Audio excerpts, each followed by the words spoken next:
Sveiki, skatītāji! Šī ir mana ceļojuma trešā pilsēta, proti līgo ceļojuma otrā diena. Bija līgo ceļojuma diena, Jāņu diena, apmeklēju 3 pilsētas.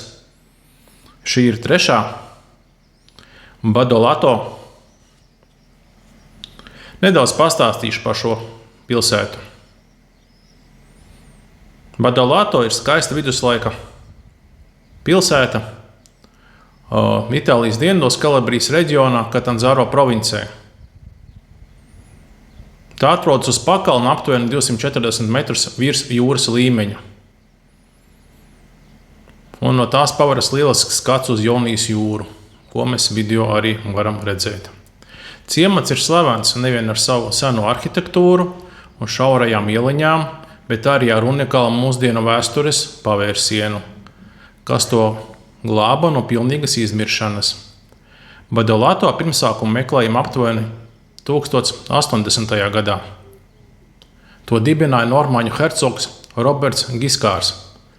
Viņš pavēlēja uzcelt nocietinātu pili, lai aizsargātu piekrasti no saracēņu pirātu uzbrukumiem. Strateģiskais novietojums uz stāva pakalna ļāva laikus pamanīt ienaidniekus un nodrošināja iedzīvotājiem patvērumu. Laika gaitā Badolato pārvaldīja dažādas itāļu un ārzemju muižnieku dzimtes. Pilsētiņa attīstījās kā tipisks viduslaiku ciemats ar blīvu apbūvi, aizsegmoriem un daudzām baznīcām.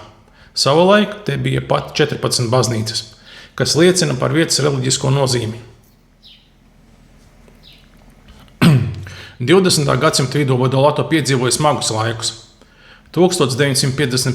gadā reģionu piemeklēja postoši plūdi un zemes nogruvumi, kas nodarīja lielus bojājumus vēsturiskajam centram. Drošības apsvērumu dēļ daudz iedzīvotāji pameta savas mājas un pārcēlās lejap uz piekrasti, izveidojot jaunu apmetni Badolato Marina. Papildus dabas stihijām sākās arī masveida emigrācija. Jaunieši devās meklēt darbu Ziemeļitālijā, ASV, Šveicē un Vācijā.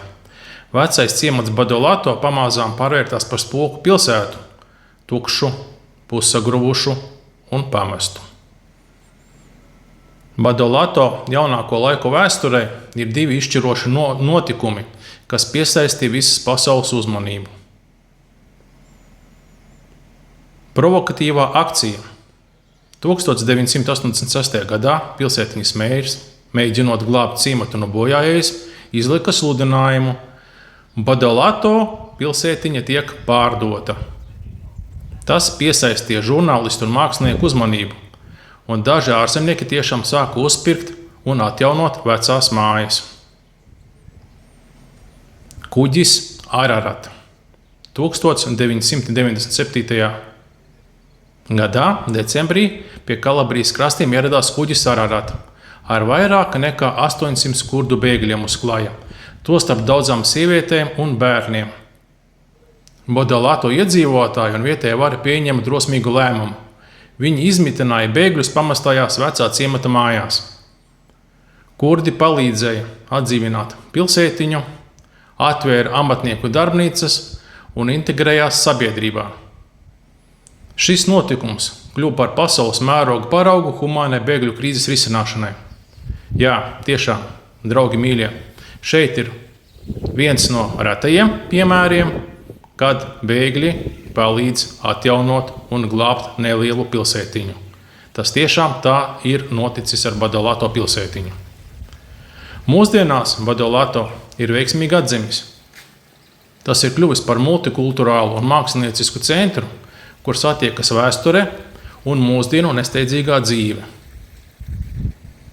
Ciematā joprojām ir saglabājies viduslaiku plānojums, šauras līkumotas ieliņas, akmens mājas un senas baznīcas, ko mēs arī varam video redzēt. Vasarā ciemats piepildās ar turistiem, māksliniekiem un intelektuāļiem no visas Eiropas. Šeit tiek rīkot dažādi kultūras festivāli, un daudzas vecas mājas ir pārvērstas par mājīgām viesnīcām vai apartamentiem. Jā, Arī video turpinājumā varēsim redzēt vienu no mājīgiem apartamentiem, kurā mēs palikām pa nakti. Un šajā apartamentā ir arī baseins. Tā kā nesteidzieties slēgt ārā video. Video turpinājumā būs gan apartamentu apskats, gan arī baseina apskats. Kā arī redzēsiet, kur mēs ēdām vakariņas, kādā senlaicīgā episkā krogā un ar ko mūs tur cienāja. Tā kā Badolato atrodas starp kalniem un jūru, te var baudīt gan izcils jūras veltes, gan Kalabrijai raksturīgos asos ēdienus ar vietējo čili jeb peperončino, olīveļu un vīnu. Badolato ir lielisks piemērs tam, kā vieta ar bagātu, bet skumju vēsturi var atrast jaunu elpu pateicoties solidaritātei un radošumam. Tiešām pilsētiņai bija skumja vēsture, tā gandrīz iznīka, bet līdzīgi kā Materai, mākslinieki izglābi pilsētu. Es jau teicu, mākslinieki un hipiji izglābi nevienu pilsētu. Bet šeit mēs video varam redzēt, ka tiešām pilsētiņa ir vērta, lai to glābtu. Jā, piekrītu, dažas ēkas ir skumjas un vēl nav atjaunotas, bet es domāju, ka laika gaitā visu šeit sakārtos. Personīgi es šajā pilsētiņā redzu lielu potenciālu. Esmu jau teicis iepriekšējos video par citām pilsētiņām, bet arī par Badolato. Ja braucat garām, es domāju, ka ir vērts iegriezties. Šeit nav maksas parkingi, šeit katrs atradīs, kur automašīnu novietot, un pašā Badolato dzīvo tikai 200 iedzīvotāju. Badolato pašvaldībā ir reģistrēti ap 3000 iedzīvotājiem, taču pārsvarā šie iedzīvotāji dzīvo Badolato marīna, lejā pie jūras, uz kurieni arī krīzes laikā, kad bija stipri nogrumi, daudzi iedzīvotāji no Badolato pārcēlās, izveidot alternatīvu pilsētiņu Badolato marīna. Badolato marīna ir jaunāka pilsētiņa, atrodas pie jūras. Uz turieni es aizbraukšu citreiz, šoreiz es tur nebiju. Šoreiz es apmeklēju šo te vēsturisko, episko pilsētiņu. Šeit redzēsim autentisku baznīcu. Diena bija ļoti karsta, ļoti grūti man gāja kāpt, bet viss priekš jums, skatītāji, gribējās padalīties ar šādu skaistumu. Nesaidziet ārā video, turpināt skatīties, turpinājumā būs autentisks, vēsturisks viesnīcas apskats, baseina apskats un arī kroga apskats. Paldies, ka sekojat manam kanālam. Tas ir patīkami. Skatījumi ir būtiski samazinājušies. Nezinu, kāpēc, laikam mans kontents vairs nav tik interesants kā sākumā, bet jebkurā gadījumā es centīšos turpināt un sagatavot jums jaunus interesantus video. Tātad turpināt skatīties un paldies jums!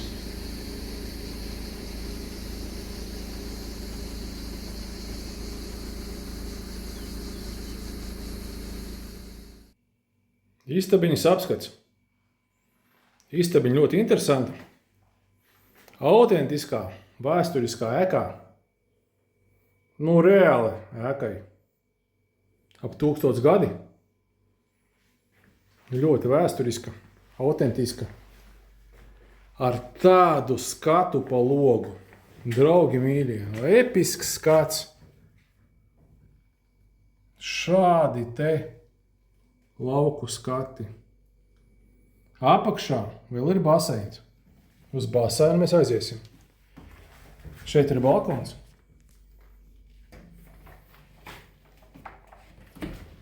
Balkons ir ekscelents.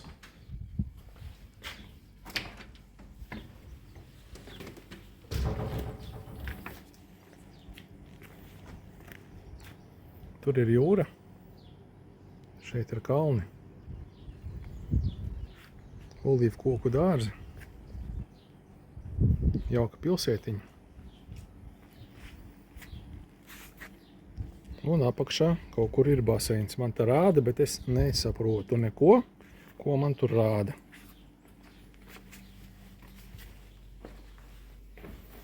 Tātad, tur ir ieeja, te mēs ienākam skaistā telpā.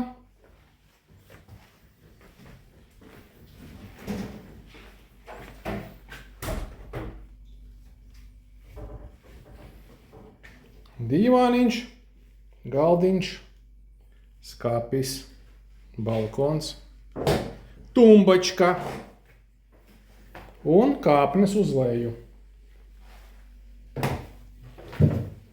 Nes, kas mūs apakšā sagaida.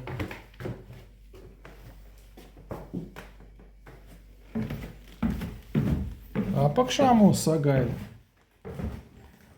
jauka guļamistaba. Šāda te. Agrāk cilvēki dzīvo ļoti mazās istabās. Tā, šeit ir vanas istaba. Griezti ir zemi. Bet agrāk cilvēki arī bija maza auguma. Tā vismaz saka. Tādi interesanti apartamenti 2 stāvos. Gulta. Izej uz balkonu. Skapis. Televizors. Arī šajā stāvā ir izej uz balkonu.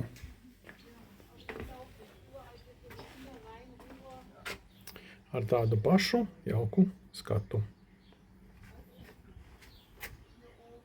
2 stāvu numuriņš. Baigi eleganti. Cenu nosaukšu nedaudz vēlāk. Tāds jauks numuriņš. Autentisks, vēsturisks, ar 1000-gadīgu vēsturi. Koka kāpnes. Viss ir ļoti eleganti. Solījums parādīt baseinu. Nu, tad iesim un skatīsimies, kur mums šeit ir baseins. Kaut kur jākāp ir uz leju.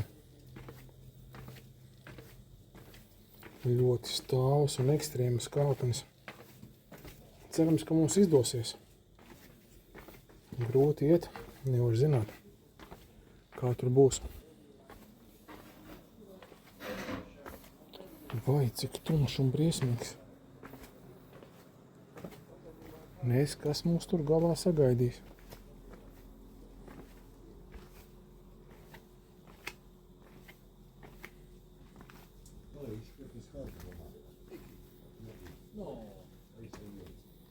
Pilnīgā tumsa un neko nevar redzēt.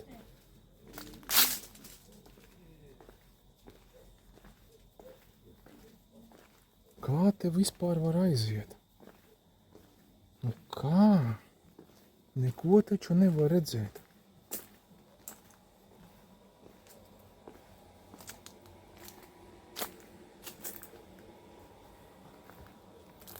Kaut kur priekšā tur ir baseins.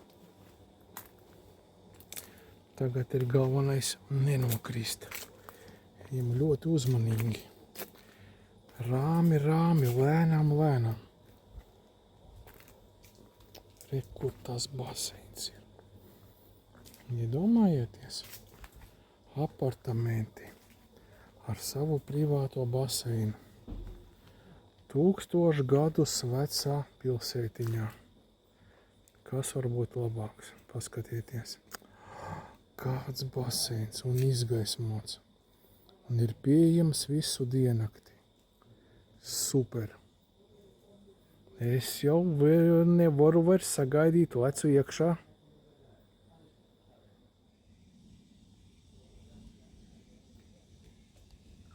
Nu, šāds baseins. Šāds ūdens. Draugi mīļie, tas ir super. Paēst izcilas vakariņas, nopaldieties baseinā. Kas var būt labāks? Priecīgus Līgo svētkus! Parādīšu jums baseinu. Mēģināju rādīt tumsā, neko prātīgi droši vien tas nesanāca. Tagad dublis numur 2 no rīta gaišā dienas laikā. Redzam, nav tik nekāda liela bīstamība. Smukas, elegants kāpnītes, kas nobudīs mūs pie smuka, eleganta baseina. Tūlīt mēs redzēsim.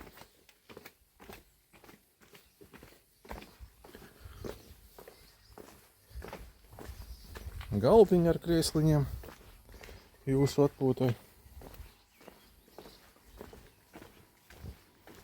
Buongiorno.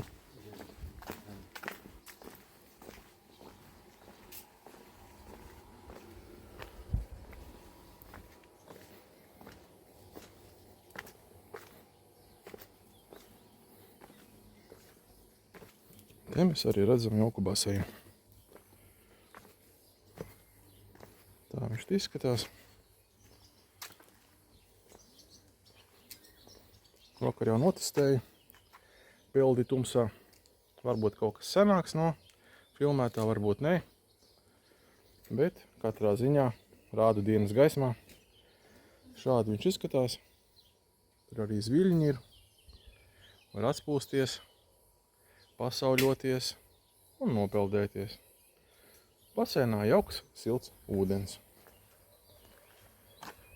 Un pie baseina var pasēdēt, pie galdiņa un baudīt, paskatieties cik elegantu skatu uz skaistu, autentisku, vēsturisku kalnu.